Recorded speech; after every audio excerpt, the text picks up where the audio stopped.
The wind was a thief, stealing the moisture from the air and the warmth from Alara's bones. It scoured the plains, leaving behind little more than dust and the brittle skeletons of last year's grass. For 3 days, her world had been this desolate expanse, a canvas of bleached ochre and faded blue, and the gnawing creature that lived and writhed in the hollow of her stomach. Hunger was no longer a feeling. It was a presence, an entity with claws and teeth that had devoured every thought that was not of it. Her memories of a mother's face, the name of the town she'd fled, the reason the wagon had left without her. All had been rendered thin and translucent, ghosts chased away by the monstrous solidity of her need. She followed the faint trace of wagon ruts, not with hope, but with the instinct of an animal tracking a scent that might lead to water or to carrion. It was the rhythmic scrape of metal on stone that drew her from the path. The sound was methodical, relentless, cutting through the ceaseless moan of the wind. She crept closer, using a line of gnarled, skeletal junipers for cover. A man stood in a shallow depression of his own making, his back to her. He was tall and broad, his movements economical and powerful as he drove a shovel into the unyielding earth. A small ranch house, stark and lonely as a single tooth on a jawbone, stood 100 yards behind him. Smoke, thin as a prayer, curled from its stone chimney. The sight of it, the promise of fire and perhaps food, made the creature in her belly lurch with a violent, painful hope. But the man was an obstacle, a threat. He was a wall of muscle and grim purpose between her and potential survival. She watched, her breath shallow, her body coiled with a tension that was part of her exhaustion. He worked without pause, his face shadowed by the brim of a sweat-stained hat.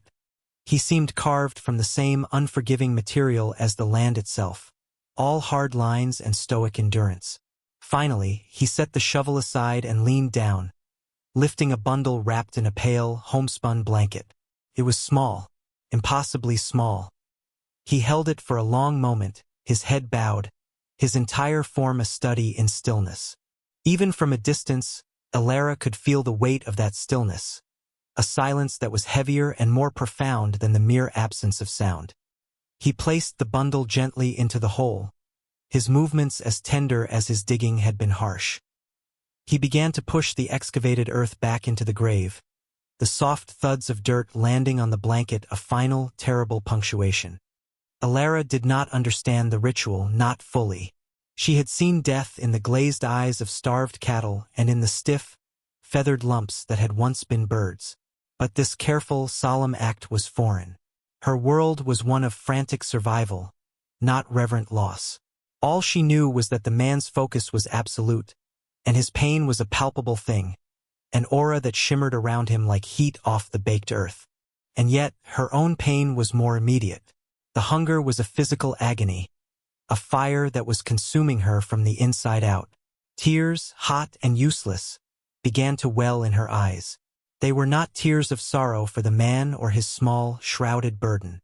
They were tears of pure, physical misery, the body's last, desperate protest against its own dissolution.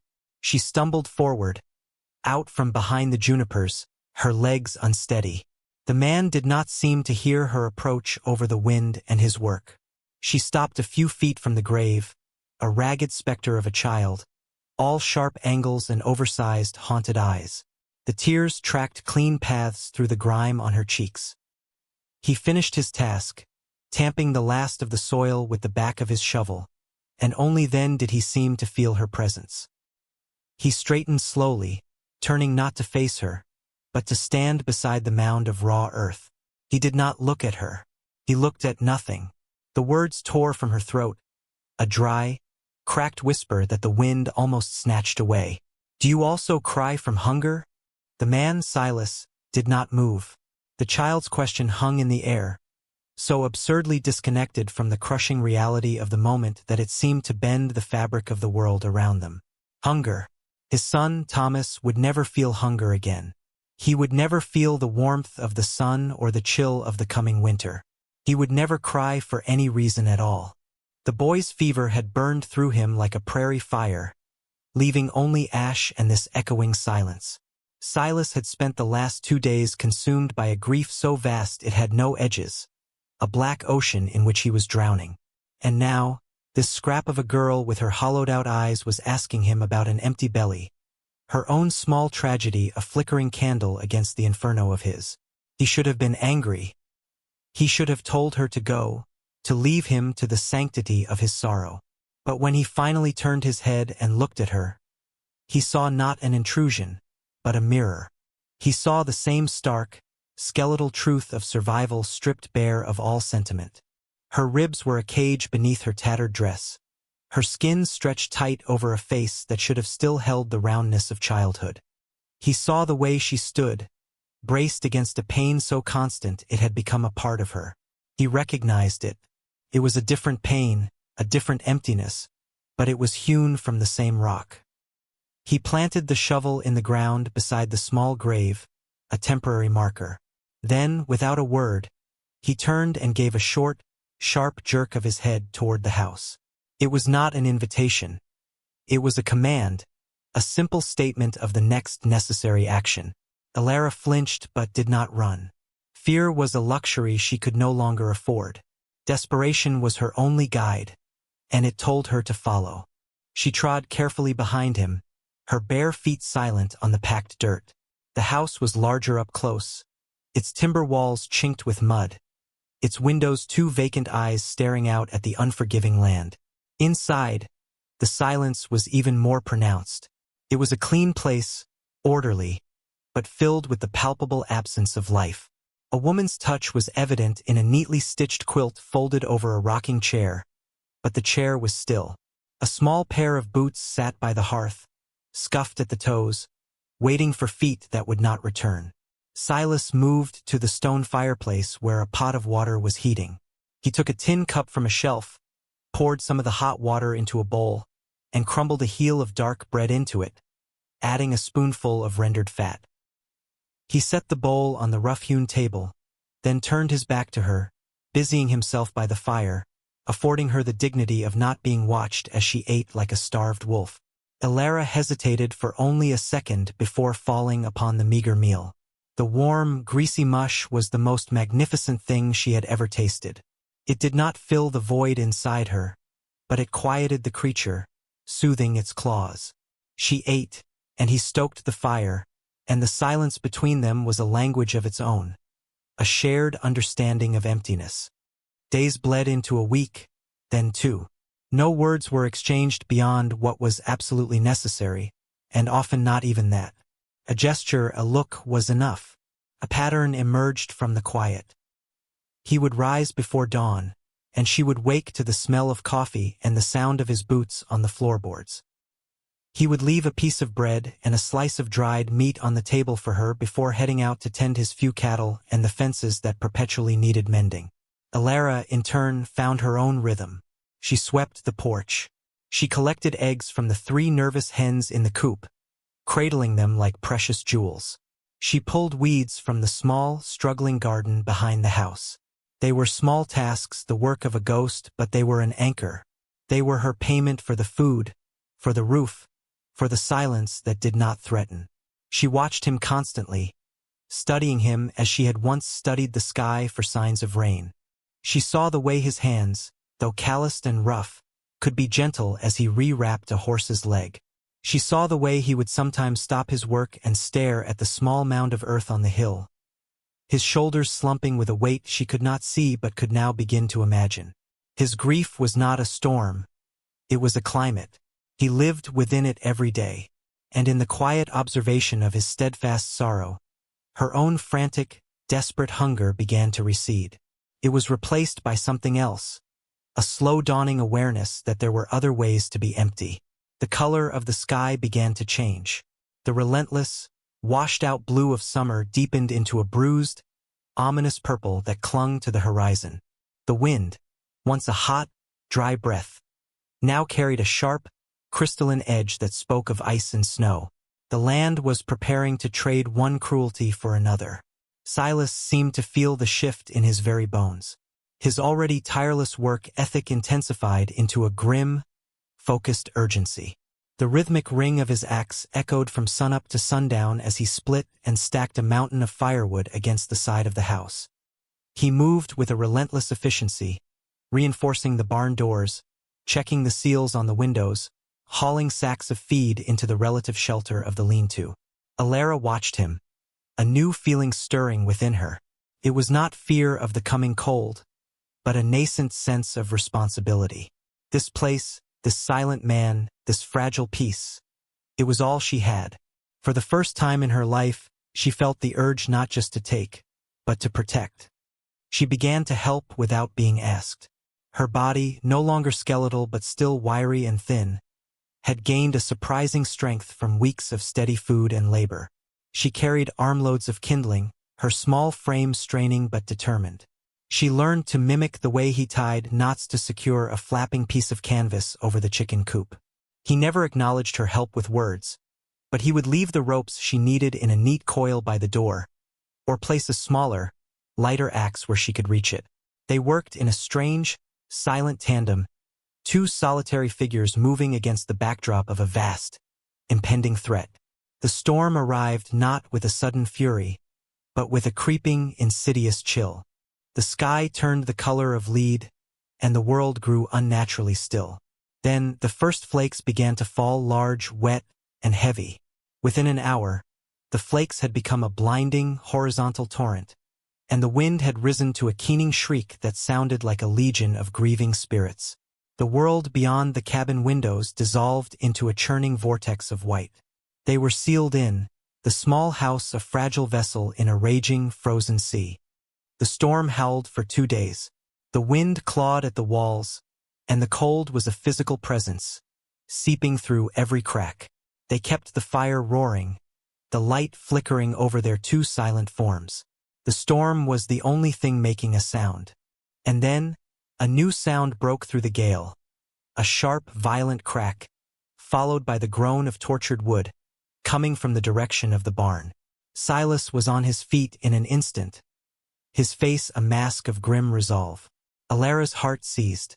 The livestock, the 2 milk cows and the sturdy gelding, were their lifeblood. Without them, they would not survive the winter, let alone the spring.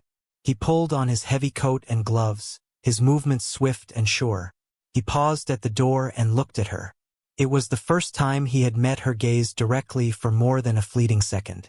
In his eyes, dark with exhaustion and worry, she saw a flicker of something she couldn't name. A warning, a burden, a silent, desperate plea for her to be safe. He opened the door, was momentarily consumed by a swirling wall of white, and then was gone.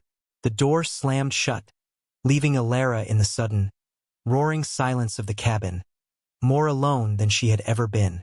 But this was a new kind of aloneness.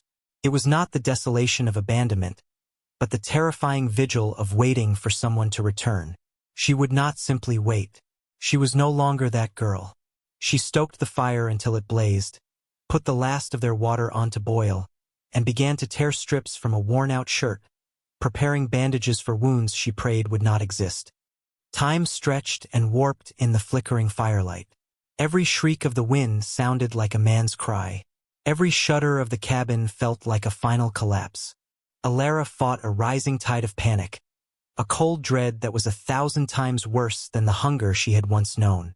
That had been a simple animal pain. This was complex. This was fear for another. She kept herself busy, her hands moving with a purpose that belied the tremor she felt deep inside. She melted snow for more water. She found the last of the salted pork and cut it into the simmering broth, hoping to create something that could fight back the deadly chill. She was no longer a passive recipient of care. She was an active participant in their shared battle for survival. The hours crawled by, each one a small eternity. The knot of fear in her belly tightened until it was a cold, hard stone. Just as the first slivers of a gray, hopeless dawn began to filter through the storm, she thought she had lost. He was gone, swallowed by the white fury. She was alone again. The cabin door burst open with a violence that threw a whirlwind of snow and ice into the room. A figure, more ice monster than man, stumbled through and collapsed to his knees on the floorboards. It was Silas. He was coated in a thick armor of frozen snow, his face pale and frost-nipped, his breathing a ragged, painful gasp. But he was alive. A wave of relief so profound it was dizzying washed over Alara. She rushed to his side, her small hands prying at his frozen coat, her fingers clumsy with haste and cold. He had managed to brace the broken beam in the barn, saving the roof from total collapse and shielding the animals from the worst of the wind. The effort had nearly cost him everything. She worked silently, pulling off his ice-crusted gloves to reveal raw, red fingers.